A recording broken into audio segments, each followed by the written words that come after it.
Buen día, ¿me pueden confirmar si se ve mi pantalla, por favor?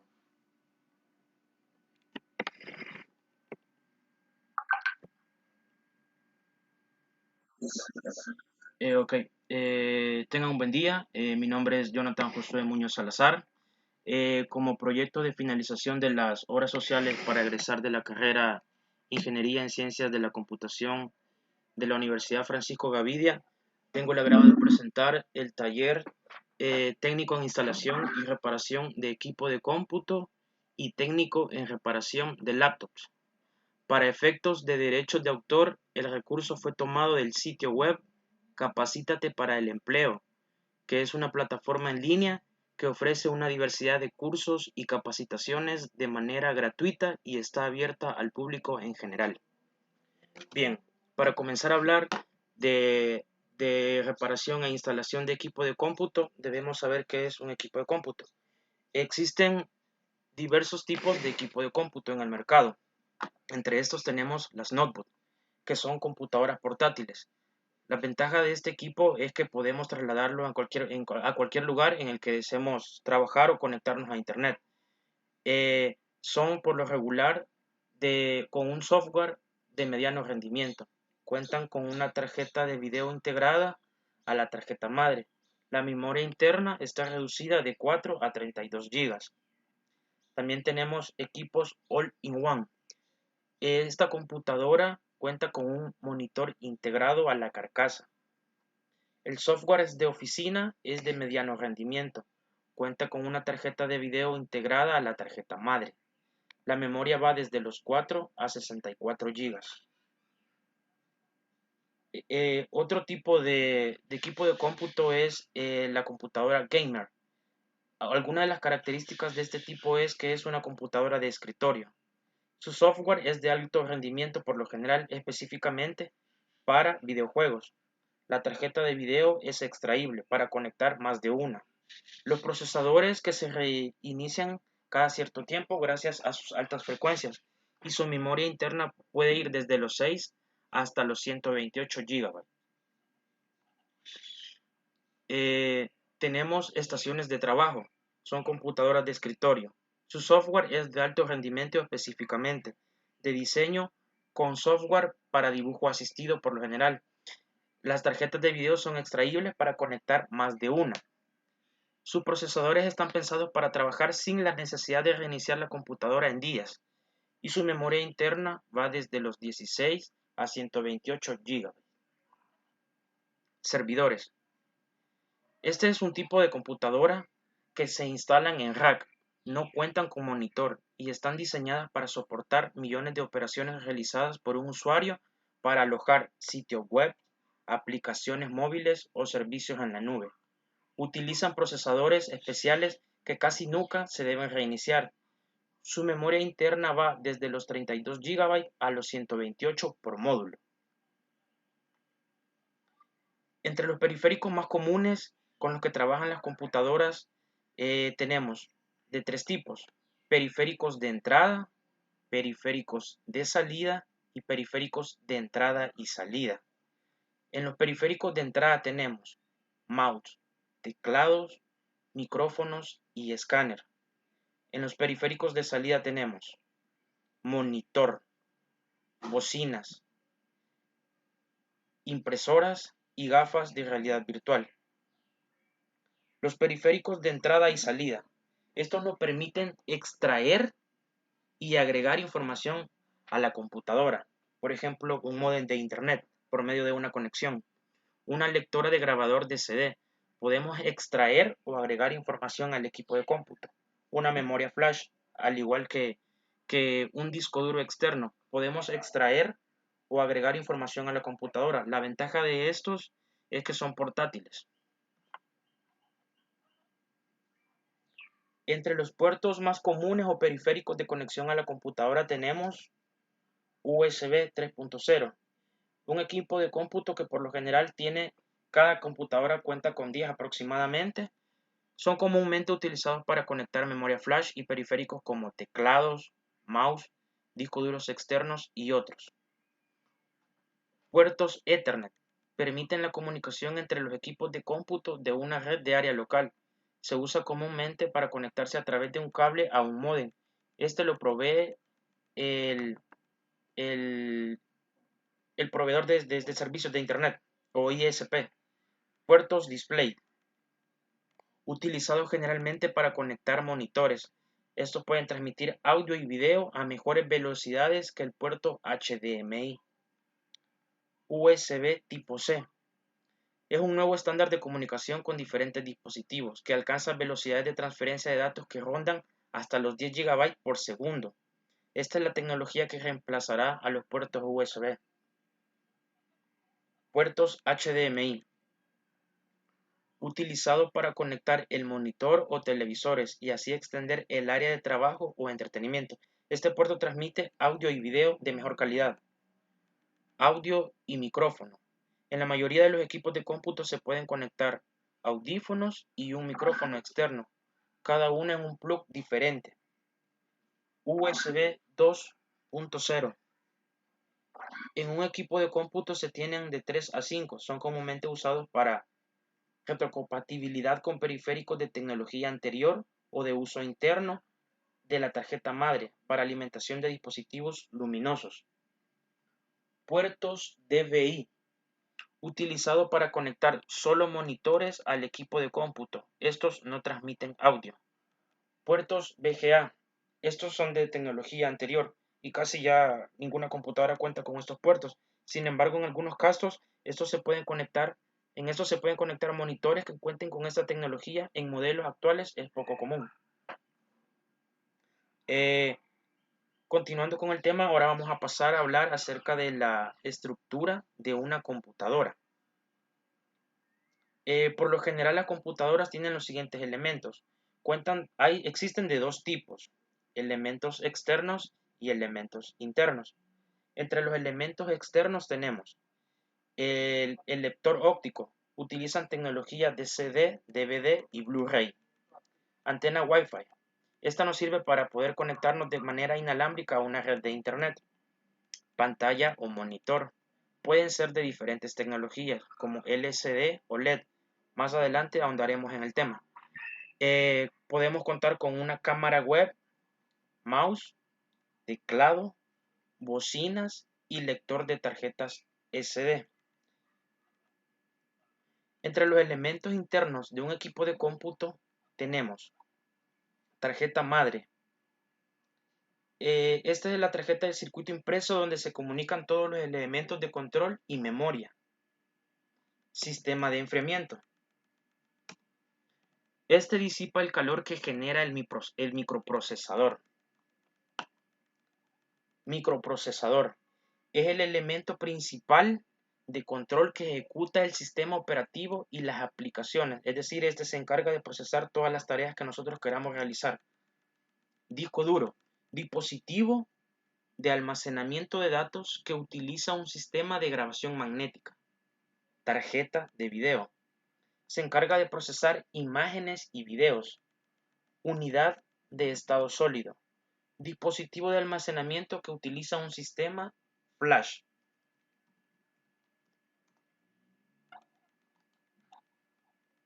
Continuando con la estructura de las computadoras, tenemos memoria RAM, memoria de acceso aleatorio donde se cargan todas las instrucciones que realizará el microprocesador. Carcasa. Se utiliza para colocar los componentes en un mismo lugar, es decir, en este se alojan todos los componentes internos del equipo de cómputo. También cuenta con una fuente de alimentación, que es el elemento que provee de energía a la computadora para su funcionamiento. Ventilador. Se usa para hacer circular el aire dentro de la carcasa, evitando polvo. Tarjeta de red. Se utiliza para optimizar la comunicación Ethernet con el microprocesador. Y por último, el módulo Wi-Fi, que es la antena que es por la que podemos obtener señal de modo inalámbrica para poder conectarnos a Internet. Ahora continuamos con arquitectura de la tarjeta madre. En general, todas las tarjetas madres tienen la siguiente arquitectura de comunicación. Para este caso tenemos el procesador que tiene 16 núcleos físicos. una memoria RAM. Cada núcleo físico tiene acceso de hasta 16 GB. Puertos PCI. La mayoría están en comunicación directa con el microprocesador. Tarjetas PCI de 10 GB, aplicable a tarjetas de red o Ethernet. Tarjetas PCI GPU, aplicable a tarjetas de video.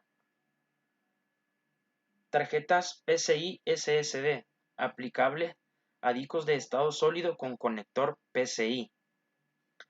Chipset, circuito que funciona como un puente entre los puertos USB, SATA, eSATA, audio, Wi-Fi y BIOS. Puertos USB generalmente sirven para conectar dispositivos como teclados, mouse, discos duros externos y otros. Puertos SATA sirven para conectar unidades ópticas, discos duros magnéticos y otros. eSATA para conectar discos duros magnéticos y de estado sólido de más reciente tecnología. También tenemos conexiones WAN, que son las que nos permiten conectarnos de manera inalámbrica, y los canales de audio. Continuando con la arquitectura de la tarjeta madre, tenemos el BIOS, que es el que permite la comunicación para el arranque de la computadora. SMBus, comunicación para cargar programas como el sistema operativo a la memoria RAM del sistema para ser ejecutado. PSI, es el único puerto PSI conectado al chipset. Generalmente se utiliza para almacenar el sistema operativo y que éste inicie de manera rápida. Acá se muestra el diagrama de una estructura de una tarjeta madre en el que se ven los slots para los microprocesadores y el chipset con cada una de las conexiones que antes mencionamos. Ahora vamos a pasar a los tipos de tecnologías en microchips. Existen dos tipos de tecnologías en el diseño de microchips que dependen de su montaje y que debemos conocer para reparar los equipos de cómputo. La primera tecnología es Through-Hole Technology.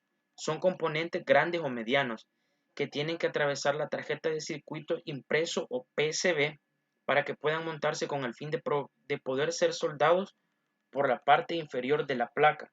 Las características de estas tecnologías son: para hacer pasar a los componentes a través de la placa se tiene que perforar, haciendo el proceso un poco más costoso. Los componentes THT generalmente son más fáciles de conseguir. Los prototipos caseros impresos generalmente están diseñados con este tipo de tecnología. Sus circuitos son por lo regular un poco más grandes y sus componentes son más sencillos de soldar pero difíciles de retirar. Ahora, la tecnología Surface Mount Technology son componentes pequeños o milimétricos que no tienen que atravesar la PCB para que se puedan montar. Estos se sueldan del mismo lado de la placa en el que están. Las características de estos son: las PCB son por lo regular más baratas, que no se tienen que perforar grandes hoyos. Los componentes SMT generalmente son más difíciles de conseguir. Los prototipos caseros son un poco más comunes. Sus circuitos son por lo regular un poco más pequeños y sus componentes SMT son difíciles de soldar pero más sencillos de retirar. Los componentes SMT tienen dos tipos: los Surface Mount Device y los Ball Grid Away o BGA. El primero, que es el tipo SMD, tienen dos pines de conexión de forma lateral para facilitar su montaje. En cambio, los Ball Grid Away tienen sus pines de conexión debajo del mismo, por lo que su montaje solo se puede realizar en hornos especiales. Esta solución es común en microprocesadores o procesadores de gráficos, los cuales tienen demasiados pines de conexión. Bien, como les mencioné antes, ahora vamos a ahondar un poco en el tema de los tipos de pantallas o los tipos de monitores. Los fabricantes de monitores siempre están a la vanguardia de las tecnologías en pantallas o display, por lo que nuestro deber es identificar este tipo de pantallas para poder realizar futuras reparaciones. Existen tres tipos de pantallas: las LCD, las LED y las OLED. La primera son pantallas planas formadas por un número de píxeles de color colocados delante una de otra, delante de una fuente de luz que iluminará los píxeles para emitir un color. Sus fallos comúnmente se deben a un mal funcionamiento de la fuente de luz debido a golpes o sobrevoltajes. Es decir, como vemos acá en el gráfico, son películas de diferentes colores que al paso de la luz hacen que los colores se reflejen a través del vidrio frontal. En la tecnología LED son pantallas planas formadas por pequeños LED capaces de emitir colores diferentes. Esta es la tecnología más usada actualmente, por el poco voltaje que requiere para funcionar, lo que ahorra energía de la batería, y las fallas más importantes o más comunes pueden ser por golpes también. A diferencia de la LCD, que son diferentes películas de diferentes colores, se reducen la cantidad de películas para poder proyectar los colores a través del vidrio frontal. Y la última tecnología, que es la tecnología OLED, es una tecnología en desarrollo que funciona de la misma forma que las pantallas LED. Los displays OLED cuentan con una vida útil más corta debido a los materiales orgánicos utilizados en la fabricación de los diodos, además de que también tienden a fallar por golpes. Lo más recomendable para los casos de cuando una pantalla sufre algún daño es hacer un reemplazo, ya que la reparación es un poco más costosa que sustituirla. Bien, ahora vamos a entrar a los tipos de memoria RAM. Existen cuatro tipos de memoria RAM: la DDR, DDR2, DDR3 y DDR4. Bien, en el tipo de memoria DDR, estos por lo general son de 184 pines. La frecuencia de operaciones van desde los 200 MHz hasta los 400 MHz y sus capacidades van desde 128 hasta 1 GB. Por lo general, este tipo de memoria ya casi no se ocupa. El segundo tipo de memoria es el DDR2. A diferencia del DDR1, este cuenta con 240 pines. La frecuencia va desde los 400 MHz, es decir, comienza donde termina la frecuencia de operación del primer tipo, y esta va hasta los 1066 MHz. Sus capacidades duplican la capacidad del primer modelo, van desde los 250 MB hasta los 4 GB. El tercer tipo es memorias RAM de tipo DDR3. Al igual que la DDR2, también cuenta con 240 pines de contacto. La frecuencia va desde 1066 MHz hasta los 2133 MHz y la capacidad es desde 1 GB hasta los 8 GB. El último tipo de memoria es el DDR4.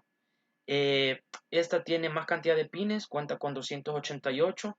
La frecuencia de operación es 2133 hasta los 3200 MHz y su capacidad va desde los 4 GB hasta los 16 GB. Tenemos diferentes tipos de tarjetas de video: tarjetas gráficas para video, tarjetas gráficas para videojuegos. Bien, el primer tipo son tarjetas gráficas diseñadas específicamente para estaciones de trabajo en computadoras que se dedican para software de diseño asistido, diseño, animación, render, edición de imágenes o sonido. Tienen las siguientes características.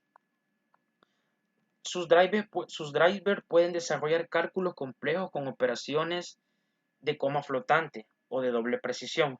Se enfocan en texturas y efectos luminosos. Este tipo de memorias evitan que las tarjetas tengan que reiniciarse cada cierto tiempo y así trabajen con cargas de trabajo pesadas y por largas jornadas. Estas se calientan menos y el costo es más elevado con respecto a una tarjeta gráfica para videojuegos. Tarjetas gráficas para videojuegos. Son tarjetas gráficas especialmente manufacturadas para computadoras de videojuegos o gamer, que son computadoras pensadas para ser aceleradas a la hora de jugar videojuegos. Tienen las siguientes características. Sus drivers pueden realizar cálculos complejos se enfocan en la aceleración de los gráficos a la hora de jugar. Estas memorias son más rápidas, pero requieren reiniciarse cada cierto tiempo por el calentamiento. Por la aceleración de gráficos se calientan, por lo que tienen disipadores de calor mucho más grandes. El costo es menor comparada en cuanto a las tarjetas gráficas de diseño. Bien, ahora pasamos a los tipos de enfriamiento de un equipo de cómputo. Existen dos tipos de enfriamiento: sistema de enfriamiento pasivo y sistema de enfriamiento activo. El primer mecanismo funciona por medio de unos tubos de cobre que en su interior tienen partículas de agua. Estas, al entrar en contacto con la parte caliente del microprocesador, se evaporan y suben por el tubo, donde unos disipadores de calor de aluminio, junto con ventiladores, se encargan de condensar el agua para que ésta vuelva a bajar. Ese proceso se repite por varias veces. Esto hace que el sistema se mantenga frío. Son sistemas de enfriamiento muy grandes, lo cual puede llegar a interferir con los elementos de la tarjeta madre. En algunos casos son muy pesados, por lo que en configuraciones de más de 90 grados centígrados pueden llegar a desoldarse del zócalo del microprocesador. Es decir, cuando están expuestos a temperaturas muy altas, el mismo calor puede provocar que la soldadura digamos que se reviente. Estos disipan el calor en menos proporción que los sistemas activos y el costo es menor. Ahora, el sistema de enfriamiento activo son un circuito hidráulico, tienen una bomba que se encarga de hacer correr el líquido caliente por una serie de mangueras hasta llegar a un radiador, donde por medio de ventiladores lo enfrían para volver a estar en contacto con el microprocesador. Algunas características son: estos sistemas de enfriamiento grandes son grandes, pero mejor distribuidos en la carcasa de la computadora. Tienen una vida menor comparados con los sistemas pasivos que los desgastes de las mangueras utilizadas. Disipan el calor en mayor proporción, por lo cual son altamente recomendados para computadoras orientadas a videojuegos. Y el costo es mayor a los sistemas de enfriamiento pasivos. Bien, ahora pasamos a la parte de los valores que obtenemos en las fuentes de alimentación. Los equipos de cómputo necesitan una fuente de alimentación. Esta es alguna información básica que debemos de conocer a la hora de adentrarnos a reparar un equipo de cómputo. El voltaje de entrada es la alimentación de la fuente, que generalmente puede andar entre los valores de 110 a 120 voltios. Voltaje de salida: este es el voltaje que provee la fuente de alimentación y generalmente es corriente directa y puede tomar valores desde 3.3, 5, 12 y 24 voltios.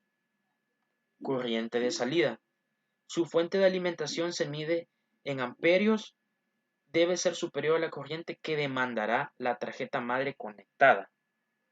Por último, la potencia es la multiplicación del voltaje de salida por la corriente de salida. Es un valor unitario en watts que provee el fabricante. Por ejemplo, si una fuente suministra 12 voltios y consume 3 amperios, la potencia va a ser igual a 36 watts, es decir, 12 voltios por 3. Todos los disipadores de calor, todas las fuentes de energía cuentan con una etiqueta en donde nos indican cuál es su corriente de salida mínima y su valor de corriente máxima de salida. Bien, ahora entramos al tema de puesta a tierra. Los equipos de cómputo deben estar conectados a un sistema de tierra para evitar que las descargas quemen algún dispositivo electrónico. Dentro de la fuente de alimentación, el cable que está directo al tomacorriente tiene 3 conectores de cables de diferentes colores. El cable rojo o blanco es la línea viva, es decir, la línea que lleva el voltaje. El cable negro es el neutro del tomacorriente. Este no cuenta con voltaje, tiene un valor igual a 0. Y el cable verde o amarillo, que es la tierra física. En el interior de la fuente de la alimentación, el cable verde siempre debe estar conectado a la carcasa de la fuente por medio de un tornillo, como se muestra en la imagen. En caso de que haya una descarga, la descarga la va a soportar el chasis o la carcasa y no un elemento electrónico. Así estos no se ponen en riesgo para que no se quemen. Cuando una carcasa de la fuente y la carcasa de la PC estén en contacto, a la PC estará aterrizada para que cortocircuitos de tal forma que la descarga irán a tierra física del hogar y no al cuerpo de la persona. Bien, ahora continuando con el tema, nos adentramos un poco al tema de la electrónica analógica. Existen dos tipos de electrónica, la analógica y la digital. La analógica son voltajes continuos en el tiempo que pueden tener cualquier valor dentro de cierto rango. Por ejemplo, la pérdida del volumen de un radio puede variar el sonido de 0 hasta 80 decibeles, incluyendo valores decimales. En cambio, en la electrónica digital, los voltajes discretos, es decir, no son continuos, que tienen un valor definido. Por ejemplo, los botones de una laptop aumentan el volumen cada 10 decibeles. Por lo tanto, en un rango de 0 a 80 pueden alcanzar de 30 o 40, pero nunca valores en decimales, es decir, son números enteros. Entre los componentes más básicos de la electrónica analógica tenemos algunos. Por ejemplo, el resistor. Esta es una pieza que se opone, es decir, resiste al flujo de corriente y sirve para regular y distribuirla en un circuito según se requiera y su medida es en ohms. El capacitor, una pieza que acumula voltaje y lo libera cuando se carga. También puede funcionar como filtro, reduciendo el ruido de señales eléctricas. Puede ser electrolítico o cerámico y su unidad de medida son los farad. También dentro de la electrónica analógica encontramos los inductores o bobinas. Estos se encargan de acumular energía en forma de campo magnético y la libera cuando se requiere. Su unidad de medida son los henry. El diodo. Tenemos dos tipos de diodos. Este deja pasar la corriente en un sentido y en el opuesto la bloquea. El primer tipo es el diodo Zener. Son reguladores de voltaje. Y tenemos el diodo de tipo emisor de luz, que este se ilumina cuando se polariza correctamente.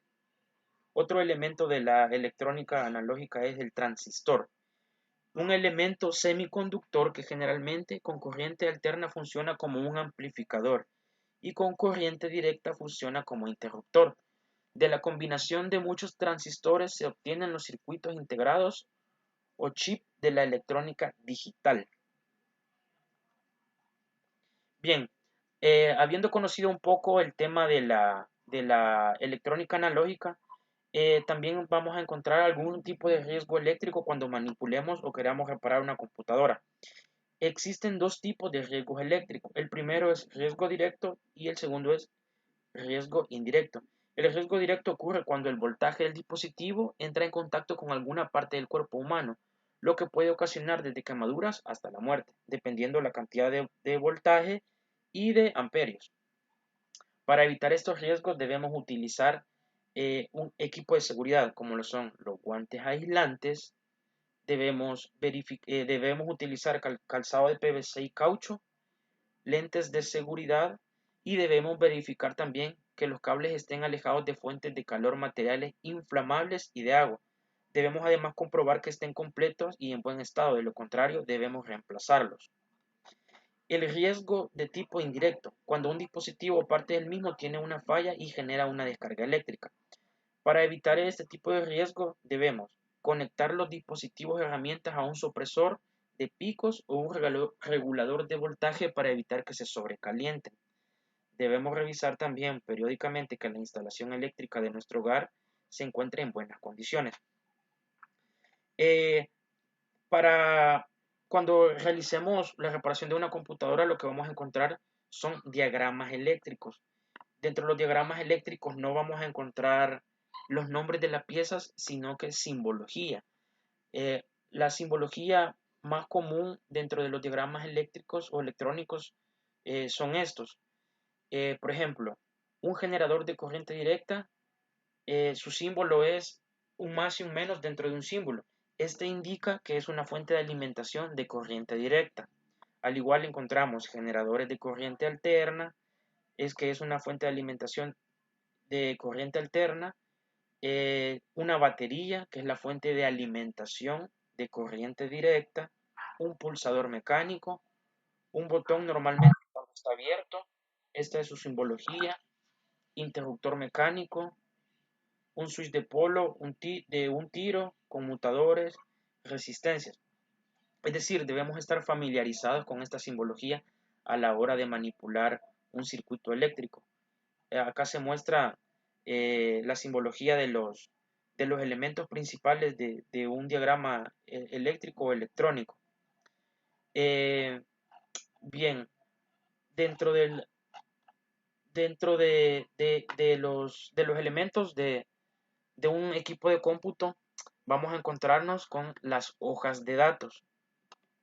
Las hojas de datos es una guía técnica de cualquier componente electrónico. Estas son de libre acceso y por lo general están en inglés. Se estructuran de la siguiente manera. Tienen el número del componente, que es el identificador del elemento, el nombre para reconocerlo o el nombre comercial, las características donde se listan aspectos relevantes como protección a la electricidad, estática, eficacia al ruido eléctrico, entre otras. Descripción. Esta nos habla de los usos más comunes y el tipo de tecnología con el que se construyen. Y los pines de conexión, que explican cómo se encuentra integrado el componente electrónico y sus pines de conexión a cada circuito. Bien, habiendo conocido un poco de los equipos de cómputo, sus componentes, tarjeta madre, periféricos, diagramas electrónicos, también es importante que a la hora de que desarrollemos esta actividad tengamos un lugar adecuado de trabajo. Un lugar adecuado de trabajo se compone debemos contar con una mesa que sea amplia para poder colocar instrumentos de medición, para que podamos colocar nuestra estación de soldado, nuestros conectores eléctricos. Debemos contar con instrumentos de mediciones adecuados como lo son el multímetro y el osciloscopio, y piezas mecánicas y eléctricas que debemos separarlas en un estante para no confundir o para poder llevar separadas las piezas. Bien, así es como debería estructurarse un lugar adecuado de trabajo, en el que ubicamos la pieza a reparar al centro, a un lado los instrumentos de medición, el estante donde vamos a separar los elementos que vayamos quitando a la hora de desarmar el equipo de cómputo, los conectores eléctricos y la estación de soldado. La ubicación de la estación de soldado, esta va a depender de si somos diestros o si somos izquierdos. Si somos diestros, preferiblemente debe estar a nuestra derecha, y si somos izquierdos, a nuestra izquierda, porque si lo usamos en lados contrarios, esto lo que va a provocar es un cruce de cables y que podamos dañar algún elemento de la computadora. Bien, entre las herramientas de trabajo tenemos herramientas de ensamble y desensamble. Debemos contar con protección del equipo, herramientas de diagnóstico, herramientas para soldar y desoldar e insumos de limpieza. Entre los insumos de limpieza debemos contar con juegos de pinceles, que estos nos sirven para, como primer paso, poder sacudir el polvo externo, el alcohol isopropílico, que este nos sirve para quitar costras o manchas que están adheridas a los elementos electrónicos. Luego pasamos a la protección del equipo. Debemos contar siempre con una pulsera antiestática. Esta previene que la carga estática que nosotros tenemos eh, evita que podamos quemar un dispositivo electrónico de la computadora y que ésta nos vaya a dar fallas a futuro. Debemos contar con guantes de algodón para no tocar las piezas directamente y que nuestras huellas o algo que tengamos en las manos pues vaya a dañar el elemento electrónico. Debemos contar con herramientas para soldar y desoldar.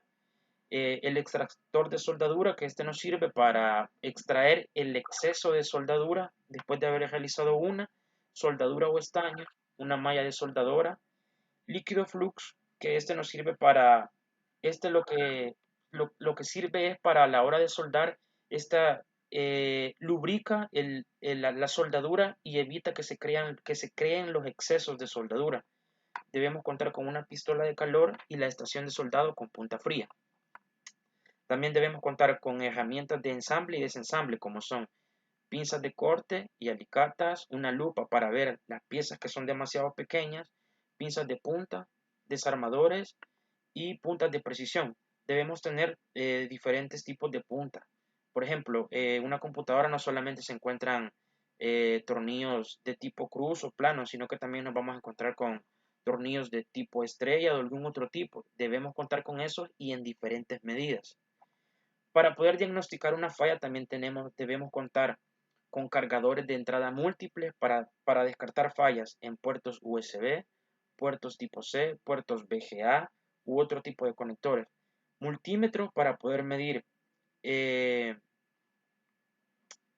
voltajes, corriente, continuidad y otro. El osciloscopio. Este es un instrumento que sirve para medir la variación de entrada de corriente o flujo de energía en un elemento. Por medio de este podemos diagnosticar si un elemento está quemado, está dañado. La fuente de alimentación en la que podamos eh, poder hacer trabajar un elemento a 5 voltios o a 3 o a 12 voltios. Y cables de comunicación por si en caso de que los cables de comunicación del equipo de cómputo están dañados, podemos sustituirlos y descartar que ese cable de comunicación está dañado. Bien, luego de conocer un poco sobre las herramientas y el espacio de trabajo, al momento de realizar esta tarea, nos vamos a encontrar con que vamos a descartar elementos dañados. Para eso también debemos conocer sobre el manejo de residuos electrónicos. Entre los residuos electrónicos más comunes que salen de la reparación de equipos de cómputo son el mercurio, el plomo, los residuos electrónicos, como cuando descartamos una tarjeta madre o un elemento, el cloricloruro de vinilo, también el cadmio. No solamente vamos a manejar este tipo de residuos, también, por ejemplo, si vamos a sustituir una pieza nueva, una pieza que está dañada por una nueva, vamos a encontrar que compramos la pieza en una bolsa de plástico, por ejemplo, o viene envuelto con cierto metal o trae otro material que lo protege. Entonces debemos separar este tipo de materiales para evitar la contaminación. Eh, todos los materiales son reciclables, por lo que es mejor reutilizarlos que dejarlos como contaminantes. También los residuos electrónicos están conformados de metales que comúnmente se utilizan para el reciclado. Es decir, todas estas piezas que nosotros desechamos como que son elementos electrónicos, pues lo recomendable es llevarlos a un lugar donde se encargan de reciclarlos y ellos son quienes le dan el mejor manejo a este tipo de residuos. Bien, eso es en cuanto al tema de reparación y equipo de cómputo, o mejor conocidas como computadoras de escritorio. Ahora vamos a entrarnos un poco al tema de reparación de laptop. Existen varios tipos de laptops. Entre los más comunes tenemos las notebook, las netbook, las mini netbook y las ultrabook y las gamer. Todas son dispositivos portátiles, pero se diferencian en que una computadora portátil cuenta por lo regular con un software de mediano rendimiento. Una netbook es una computadora más pequeña que la notebook con especificaciones orientadas y software de bajo rendimiento. Por lo general, las pantallas de esta van de 10 a 12 pulgadas. Una mini netbook es más pequeña que una netbook, que es una computadora portátil. Por lo general, las pantallas de esta miden de entre 7 u 8 pulgadas. Una computadora Ultrabook es una computadora muy parecida a las notebook, con diferencia de que carece de unidad óptica. Esta los hace mucho más ligeras, pero siempre cuentan con un software de alto rendimiento o de regular rendimiento. Y las laptops que son de tipo gamer. Esta es una computadora orientada a software de alto rendimiento específicamente para videojuegos. Por lo general van desde entre 15 a 17 pulgadas de pantalla. Ahora pasaremos a la estructura de una laptop. Al igual que el equipo de cómputo o computadoras de escritorio, tenemos elementos externos y elementos internos, pero estos sí son totalmente diferentes a, o sea, es decir, ambos modelos son totalmente diferentes. Una computadora portátil cuenta con un cargador, a diferencia de una computadora de escritorio. Esta es la que se encarga de entregar el voltaje a la computadora para que ésta se pueda mantener encendida.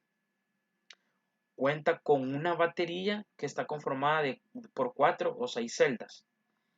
Eh, las computadoras portátiles cuentan con una cámara, su pantalla, por lo general desde 15 a 17 pulgadas, utilizan la misma tecnología que las pantallas de computadoras de escritorio como LCD o tecnología LED. Tienen bocinas integradas, a diferencia de las computadoras de escritorio, su teclado, el panel táctil o el touchpad, que es el que hace la función de un mouse en una computadora de escritorio, y un lector óptico, que es el que utilizamos para poder leer un CD o un DVD. Entre los elementos internos de la laptop tenemos la motherboard, que es la tarjeta madre de la computadora en la que se conectan todos los elementos electrónicos de esta. El microprocesador, al igual que una computadora de escritorio, tienen la misma función. Los chips de las gráficas, al igual que la computadora de escritorio. El sistema de enfriamiento para este caso sí cambia. Son totalmente más pequeños por el tema del grosor de las portátiles, a diferencia del sistema de enfriamiento de un equipo de cómputo. Su módulo Wi-Fi, al igual que una computadora de escritorio, cuenta con disco duro, que este sirve para almacenar datos, y se utiliza un sistema de grabación magnético. Tenemos una unidad de estado sólido, que es un dispositivo de almacenamiento que utiliza un sistema flash. También cuentan con memoria RAM, que es una memoria de acceso aleatorio donde se cargan todas las instrucciones que realiza el microprocesador. Eso depende de las actividades que queramos realizar o las tareas que queramos ejecutar en la computadora. Bien, los microprocesadores. Estos son el cerebro de cualquier sistema de cómputo. Internamente están construidos por millones de transistores. Estos a su vez conforman las siguientes unidades. Estos se encargan de realizar las siguientes tareas. Registros de memoria integrada con instrucciones. Controlan las instrucciones guardadas en la memoria. Es un circuito que calcula operaciones aritméticas como sumas, restas o multiplicaciones. Y también se encarga de realizar operaciones con decimales y trigonométricas, es decir, operaciones un poco más complejas. La frecuencia de operación, es decir, de la velocidad de procesamiento, se mide en megahertz, al igual que los procesadores de las computadoras de escritorio. O gigahertz, por ejemplo, si un microprocesador trabaja a 4 gigahertz, significa que sus transistores pueden abrirse y cerrarse 4.000 millones de veces en un segundo. Si esta trabajara a 4 megahertz, solo serían 4 millones de veces. Bien, los tipos de display de las computadoras portátiles trabajan con la misma tecnología que trabajan las computadoras de escritorio que antes mencionamos. Tecnología LCD, tecnología LED y la tecnología OLED. Para el caso de las computadoras portátiles, en caso de que haya una falla, lo recomendable es realizar un cambio de pantalla, ya que la reparación sí es el costo es un poco elevado. Bien, ahora pasamos a los tipos de memoria RAM en computadoras portátiles. Al igual que en las computadoras de escritorios, existen 4 tipos, desde la DDR hasta la DDR4. Esos igual trabajan con cantidades de pines y frecuencias de operación. Por lo general trabajan igual que las computadoras de escritorio, con diferencia en que la distancia entre el primer pin y la muesca, que es una fisura, es la que la diferencia. Por ejemplo, en la DDR1 existe una distancia desde la primera conexión hasta la muesca de 15.35 milímetros. Para el tipo de memoria RAM DDR2, la distancia desde el primer pin hasta la muesca es de 16.25 milímetros. Para el caso de la memoria DDR3, la distancia es de 30 milímetros, desde el primer pin hasta la muesca de separación donde se insertan en la tarjeta o conexión PCI de la tarjeta madre. El tipo de memoria DDR4 Esta tiene una distancia de 36.8 milímetros y esa es una manera de poder reconocer este tipo de memorias a simple vista. Aparte de eso, que traen el indicativo acá donde podemos diferenciarlas de qué tipo de memoria son.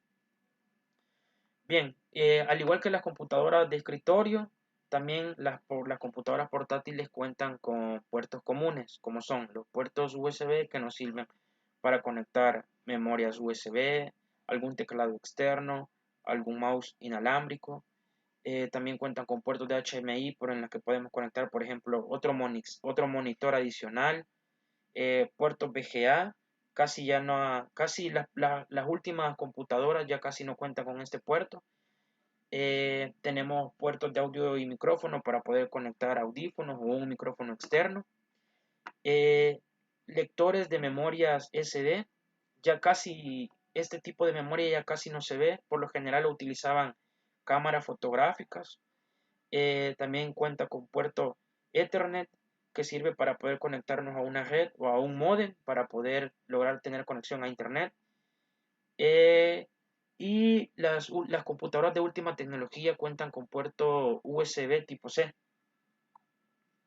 Bien, al igual que las computadoras de escritorio, tenemos periféricos de entrada, que son el micrófono, el escáner, teclado, mouse.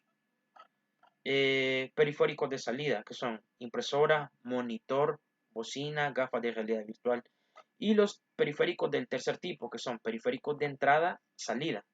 Estos pueden ser discos duros externos para extraer o agregar información a la computadora, con la ventaja que este dispositivo es portátil, lectoras y grabadoras de CD, memoria flash, un módem de internet.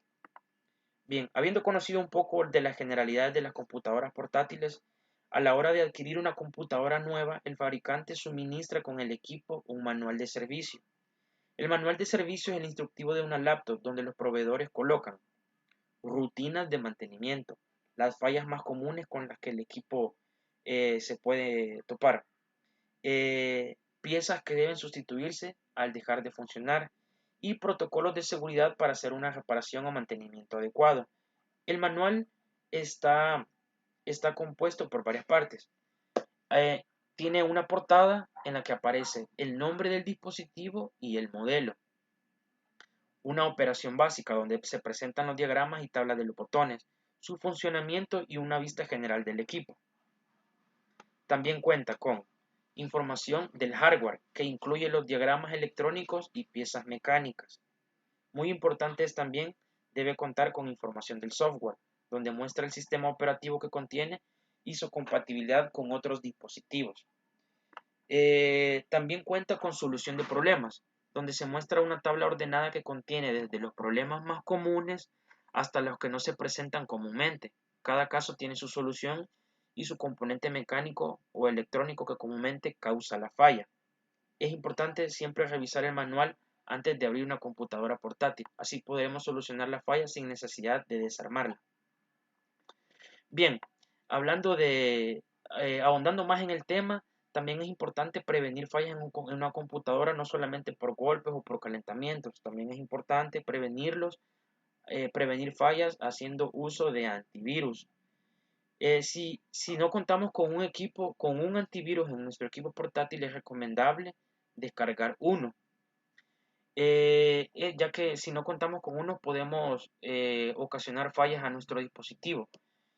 Eh, También a la hora de descargar el antivirus, lo primero que debemos hacer es que debemos actualizar la base de datos del virus para estar al tanto de nuevos riesgos en la red. Es decir, si continuamente nuestro equipo está conectado a Internet, pues estamos en riesgo de poder adquirir un virus.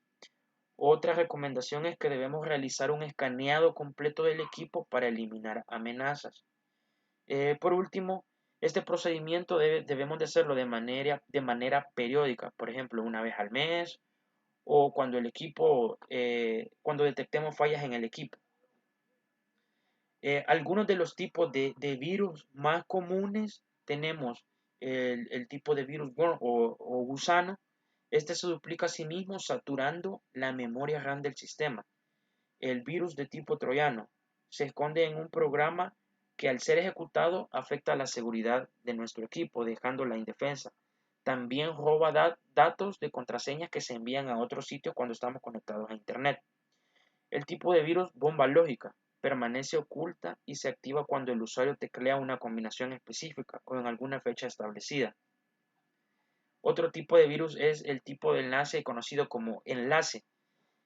Cambia las direcciones con las que se accede a los archivos, lo que ocasiona la imposibilidad de ubicar la información almacenada. Otro tipo es la sobreescritura. Cambia la información de los archivos a los que ataca, generando una pérdida de la información importante para el usuario. Otro tipo común es el tipo residente. Permanece en la memoria y desde ahí espera que el usuario ejecute algún archivo o programa para poder infectarlo.